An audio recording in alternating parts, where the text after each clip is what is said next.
I wanted to go over 4 of the most common mistakes when people wear their babies in a buckle carrier, like an olives and applesauce. Right now, I have the ideal carry. My chest clip is nice and low across my shoulder blades.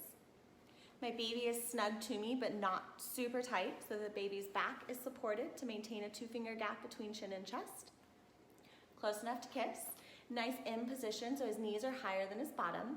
If I had a smaller baby, his legs could be inside of the carrier with the harness supporting his bottom, but this doll has long legs.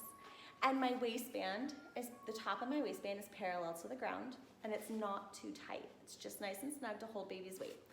Right now, baby's weight is distributed across my entire torso, close to my center of gravity, so I can stand up nice and straight.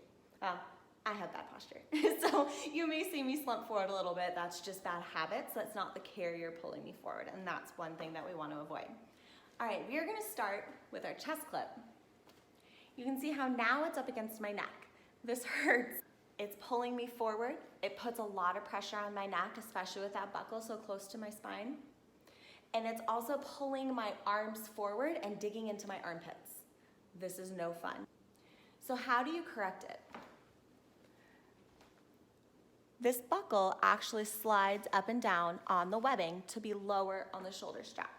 So what I'm gonna do is I'm just gonna loosen my shoulder strap some. This gives me a little bit more flexibility to reach it. It's a lot easier if you lower your chest clip before you put your baby on. I have a great trick in one of my other videos for flipping the chest clip over your head, and then you know it'll land where you want it to. But what I'm gonna do is, since baby's already up, my left arm is supporting baby and holding onto the shoulder strap, and my right arm is just lowering. See how it just slid right down? Then I'm gonna switch and do the same thing on this side. And by loosening the shoulder strap, it gives me that slack so I can do this. Otherwise, it's really hard to move it at awkward angles. I'm gonna pull up on these shoulder straps so all of the slack moves back, and I'm going to tighten my carrier.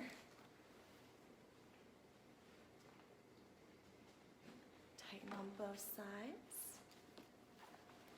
Now, my chest clip is still a little bit higher than I want it, and I'm gonna show you why in just a second. But it's a lot lower, it's a lot more comfortable.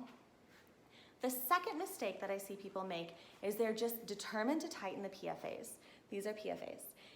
PFAs can help to tighten the carrier across the upper third to help support baby's spine a little bit more. So for a really small baby, that may be necessary, but you want it to be one of the last adjustments that you make.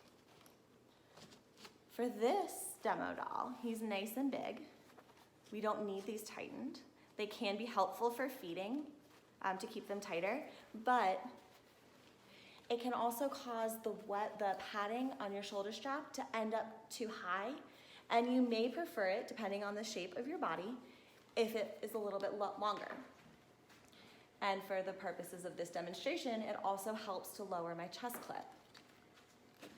So now I loosened it a few inches, so I just need to tighten that out of the carrier through here, just so that the carrier is snug against my body.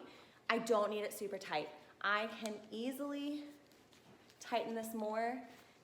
You can see how it's pulling really hard right here. We don't want that. It's too tight against baby, it's too tight against me. We want a little bit of airflow. We just want just snug enough to maintain baby's spine and airway. So there we go. There's no longer any buckle or any webbing in my armpit. I'm very comfortable with the dual adjusting buckles. If I need to, I can adjust where the buckle lands. Just depends on the shape of your body and your personal preference. But as long as baby is close enough to kiss, 2-finger gap between chin and chest, and spine is nice and supported, then baby is safe. The third mistake that I see people make is when their baby is too loose. Right now, baby is down really low. It makes it much harder for me to monitor, puts a lot more pressure on my back having baby's weight so low, and sometimes it looks like this.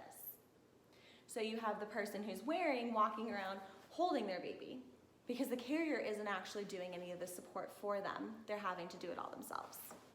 What are we gonna do? Well, if you find that you've already put your baby on and they're this low, you're gonna put your hand on baby's head and hand on baby's bottom, lean forward and just lift them up gently. You can see how much slack there is in my carrier now. We gotta tighten all that out. So if I pull from the front and push it to the back on both sides, then it's much easier to tighten.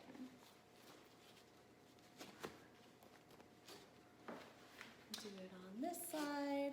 Get that slack all out so baby's close enough to kiss again. Not too tight, just a little bit, just snug enough to hold baby there. And now we're back to where we want to be. The final mistake that I see a lot of people make is when the top of their waistband is angled down.